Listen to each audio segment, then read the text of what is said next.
तेजी से बदलती लाइफस्टाइल और मॉडर्न वर्किंग कल्चर ने हमारी जिंदगी को जितना कन्वीनियंट बनाया है, उतना ही हमें एक दूसरे से दूर भी कर दिया है। पहले जहां लोग अपने पड़ोसियों के साथ समय बिताते थे, मिलजुल कर त्योहार मनाते थे, वहीं आज की भागदौड़ भरी जिंदगी में किसी को भी इतना टाइम नहीं है कि वो ये पता कर सके कि उसके आसपास रहने वाले लोग उसे कितना जानते हैं।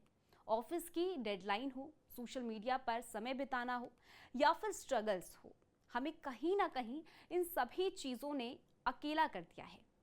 यही अकेलापन धीरे धीरे मेंटल हेल्थ पर हमारी असर डालता है।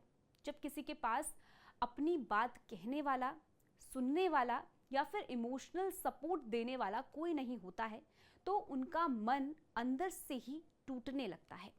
और यही सिचुएशन कई बार एंजाइटी और डिप्रेशन जैसी मेंटल प्रॉब्लम्स की वजह बन जाती है। इस वीडियो में हम जानेंगे कि चिंता और डिप्रेशन को कैसे पहचाना जाए और इनसे बाहर निकलने के लिए क्या उपाय किए जा सकते हैं। लेकिन उससे पहले हमारे चैनल आयुन भारत को जरूर सब्सक्राइब कर लीजिए। स्वागत है आपका। मेरा नाम तान्या अधिकारी। एग्जाम का स्ट्रेस हो, नौकरी या फिर रिश्तों की उलझन, हर कोई कभी ना कभी इन भावनाओं से गुजरता है। लेकिन जब ये भावनाएं लंबे समय तक बनी रहती है और जीवन की क्वालिटी पर असर डालती है, तो ये चिंता और डिप्रेशन का संकेत हो सकता है। लेकिन इस समस्या से निपटा जा सकता है। इसके लिए पहला कदम है इसे समझना, स्वीकार करना और मदद लेना।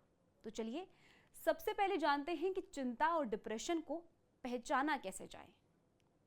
देखिए, चिंता और डिप्रेशन के कई सिम्टम्स होते हैं जो कि हमारी मेंटल और फिजिकल दोनों तरह से महसूस किए जा सकते हैं। जैसे कि लगातार घबराहट या बेचैनी महसूस होना, बार बार किसी बात की चिंता करना, दिल की धड़कन तेज होना, पसीने आना, ध्यान केंद्रित करने में परेशानी होना, नींद न आना या बार बार जागना, हर समय उदासी या खालीपन महसूस होना, किसी काम में रुचि न रहना, एनर्जी की कमी, थकावट और आत्महत्या के विचार, ये सभी चीजें दरअसल चिंता और डिप्रेशन के आम संकेत है, जिसको हम आसानी से समझ सकते हैं। तो अब सवाल आता है कि इनसे बाहर निकला कैसे जाए और वो कौन से उपाय हैं जिसे अगर आप अपनी लाइफस्टाइल में शामिल कर लेते हैं तो चिंता या डिप्रेशन से छुटकारा पा सकते हैं।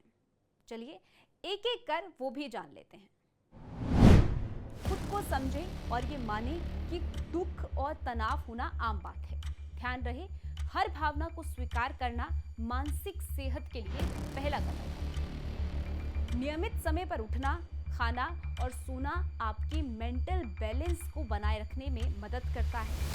योग, प्राणायाम और ध्यान से मानसिक शांति मिलती है। रोज 15 से 20 मिनट ध्यान करना बेहद लाभकारी होता है। नकारात्मक विचारों को पकड़कर उन्हें चुनौती देना सीखें। हर दिन एक पॉजिटिव बात खुद से कहें। अपने करीबी लोगों से बात करने से मन हल्का होता है। अगर आप अकेलापन महसूस कर रहे हैं तो उन्हें अपने मन की बात बताएं। चिंता और डिप्रेशन किसी को भी हो सकता है। ये कमजोरी नहीं बल्कि एक मेंटल स्टेट है जिसे इलाज और देखभाल की जरूरत होती है। अगर आप या आपके आसपास कोई भी व्यक्ति ऐसे लक्षण महसूस कर रहा है तो आप चुप ना रहें, बात करें, मदद लें और उन्हें आगे बढ़ाएं। ध्यान रहे, अपनी मेंटल हेल्थ का ख्याल रखना वैसा ही जरूरी है जैसे फिजिकल हेल्थ का। इस स्टोरी में इतना ही। इससे जुड़े आपके कोई भी सवाल जवाब हो तो कमेंट सेक्शन में हमें जरूर बताएं। देश दुनिया की और इसी तरह की खबरों के लिए आप जुड़े रहिए आयुन भारत के साथ।